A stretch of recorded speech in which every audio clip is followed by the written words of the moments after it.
এই দেখেন আমরা যে রাসূলের উম্মত আছি, আমরা কম না বেশি? সবচেয়ে বেশি আখিরি নবীর উম্মত। বলে উম্মতের সংখ্যা কত কাতার হবে কিয়ামতের ময়দানে? আখিরি নবীর উম্মতের সংখ্যা হবে 120টা কাতার। কত কাতার? 120। এই ছাত্র ভাইরা বসুন, সবাই বসে যান, যারা দাঁড়ানো আছেন বসেন। কিয়ামতের ময়দানে কাতার হবে 120। কয়টা বলেন? 120 কাতারের ভিতরে আল্লাহর নবী সাল্লাল্লাহু আলাইহি ওয়াসাল্লামের উম্মত কতটুকু হবে আর অন্য উম্মত কতটুকু হবে? বলে মোটামুটি সমস্ত যারা আছে উম্মত, এগুলো সবগুলা মিলে হবে 40টা কাতার। আর বাকি যত উম্মত আছে বাকি সব হবে রাসূলের উম্মতের সংখ্যা। মানে আদম থেকে ঈসা পর্যন্ত 40 কাতার, বাকি 80 কাতার হবে রাসূল সাল্লাল্লাহু আলাইহি ওয়াসাল্লামের উম্মত। এখন চিনবে কিভাবে? সব তো মানুষ এক, চেহারা তো সব মোটামুটি কাছাকাছি, চিনবে কিভাবে? রাসূলকে প্রশ্ন করা হয়েছে, নবী বলেন কিয়ামতের ময়দানে উম্মতদেরকে চিনার সবচেয়ে বড় মাধ্যম হবে ওদের কপালের সেজদার দাগ। আমি নবী এক একটার কপালের সেজদার দাগ দেখব, আর ওই সেজদার দাগগুলা উজ্জ্বল হয়ে আলোকিত হতে থাকবে, আমি ধরে ধরে ধরে ধরে জান্নাতে নিয়ে যাব। তার মানে যারা সেজদা দিবে ওদের কপাল হবে নূরে নূরান্বিত। নবী দেখবেন এর কপাল নূর, এর কপাল নূর, এর কপাল নূর, যাও জান্নাতে চলে যাও। আল্লাহ বলেন সীমাহুম ফি বুজুহিহিম মিন আথারিস সুজুদ, এদের চেহারায় সেজদার দাগ থাকে। আর রাসূল বলেন অন্য অঙ্গ প্রত্যঙ্গতে ওযুর একটা নূর থাকবে তাদের। দেখেন কেউ যদি সেজদা দেওয়ার জন্য ওযু করে, ওযু সেজদা এমন দামি জিনিস, কেউ সেজদা দেওয়ার জন্য যদি ওযু করে, রাসূল বলেন ওযু করলে বান্দার বান্দা যখন হাত ধোয়, এই হাতের কবজি থেকে যত গুনাহ আছে ওযুর পানির মাধ্যমে বান্দার হাতের গুনাহ আল্লাহ ঝরায় দেন। বান্দা যখন কুলি করে, মুখ দিয়ে যে গালিগালাজ করছে, ফাহেসা কথাবার্তা বলছে, তো ফাহেসা কথাবার্তা বলার যে গুনাহ আছে কুলির পানির মাধ্যমে মুখের সব গুনাহ ঝরায় দিবেন। যখন বান্দা হাত ধৌত করবে তো হাত দিয়ে যদি কোনো গুনাহ করে তো এই গুনাহ আল্লাহ পাক ঝরায় দিবেন।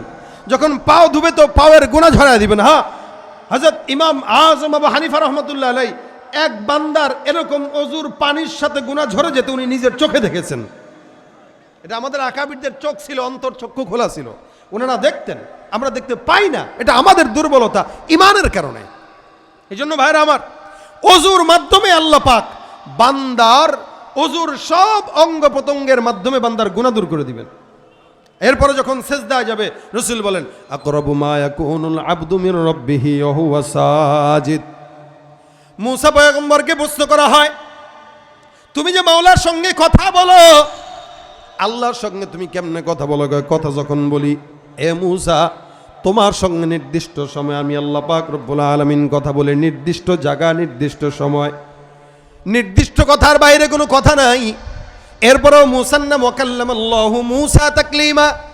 কিন্তু শেষ জামানায় আমি এমন একদল উম্মত পাঠাবো যারা আখির নবীর উম্মত, আখির নবী মুহাম্মদুর রাসূলুল্লাহ সাল্লাল্লাহু আলাইহি ওয়াসাল্লামের উম্মতরা, ওরা যখন জমিনের মধ্যে আসবে, তুমি মুসা নির্দিষ্ট সময়ে অনুমতি নিয়ে কথা বলো, দেবো আমি আর মাঝখানে, তোমার মাঝখানে, মুসা আর আল্লাহর মাঝখানে 70,000 নূরের পর্দা থাকে।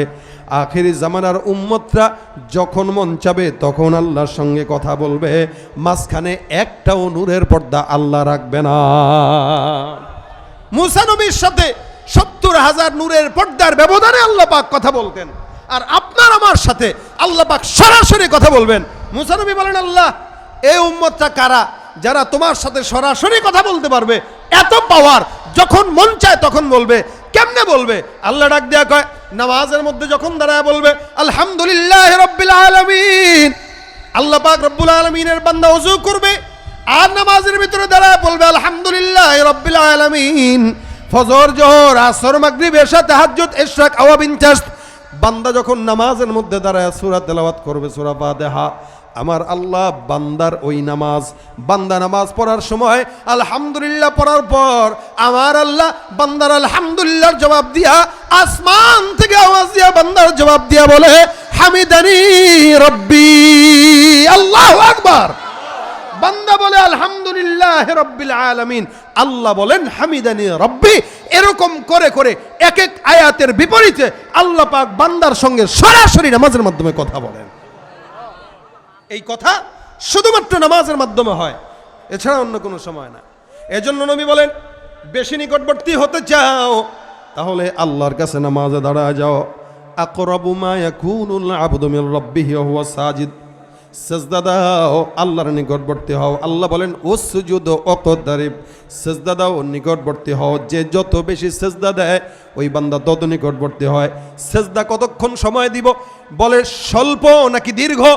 রাসূল সাল্লাল্লাহু আলাইহি ওয়াসাল্লামের সেজদার ব্যাপারে আছে কানা সুজুদুহু করিবাম মিন কিয়ামি।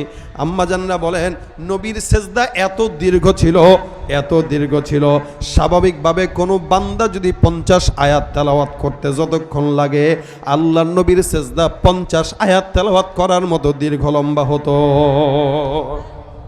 সুবহানাল্লাহ। দেখেন রাসূলের সেজদা ছিল 50 আয়াত তেলাওয়াত করলে যতটুকুন সময় লাগে, নবীর স্বাভাবিক সেজদা কখনো কখনো এরকম 50 আয়াত সমান তেলাওয়াত সেজদা হইতো।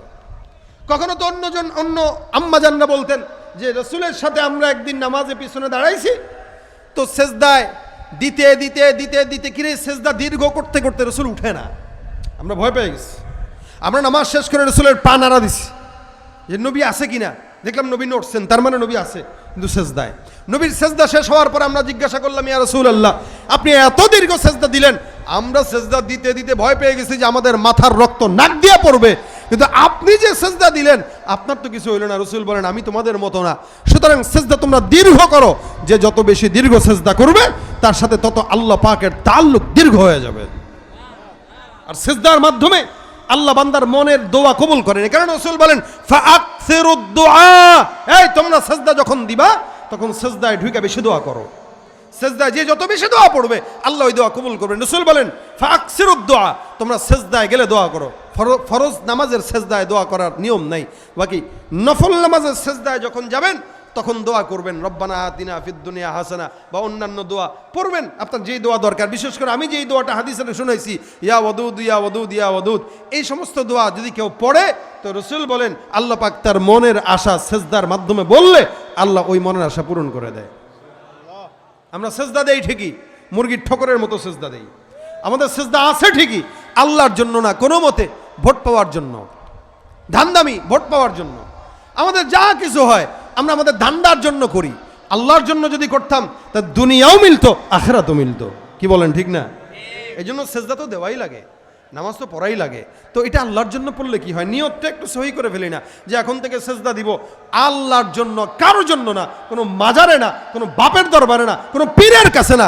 মাথা নোয়ানো যাবে না, মাথা ঝুঁকাইতে হলে এটা আল্লাহর জন্য ঝুঁকাইতে হবে। এই মাথা দামি জিনিস, এই শির দামি জিনিস, এটা ঝুঁকাইতে যদি হয় তো সেটা কার জন্য? এটা ঝুঁকাইতে হলে আল্লাহর জন্য, এছাড়া অন্য কারোর জন্য না। এই জন্য আল্লাহ পাক রব্বুল আলামিন বারবার বলছেন উসজুদু লিল্লাহ, আল্লাহর জন্য সেজদা দাও।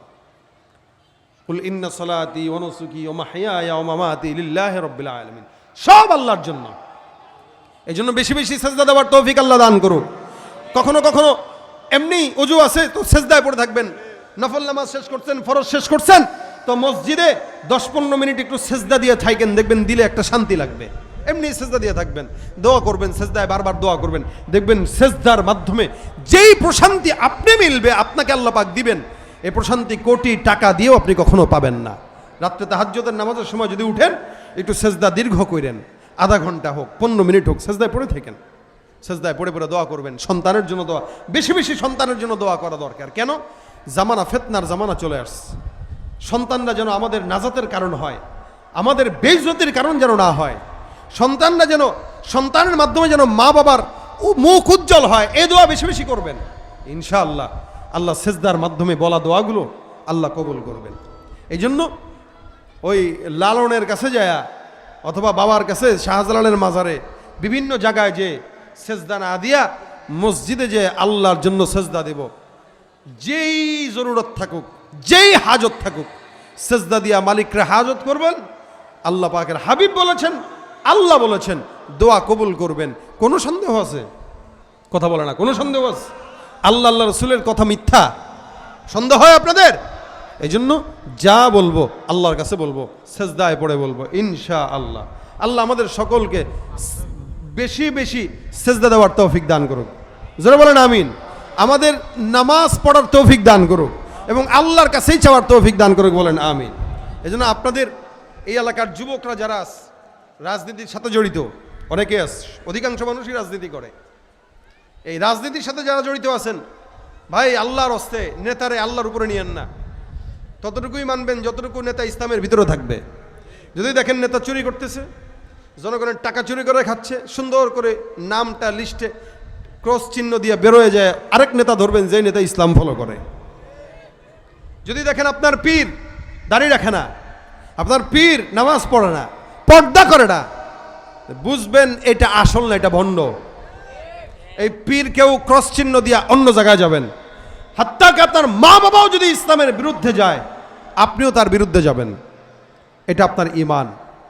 এই জন্য গোলামি করতে হয় সেটা আল্লাহর, সিজদা দিতে হয় সেটা আল্লাহর জন্য, ইবাদত বন্দেগী করতে হবে সব আল্লাহর জন্য। আল্লাহ পাক আমাদেরকে তার জন্য ইবাদত বন্দেগী করার তৌফিক দান করুন।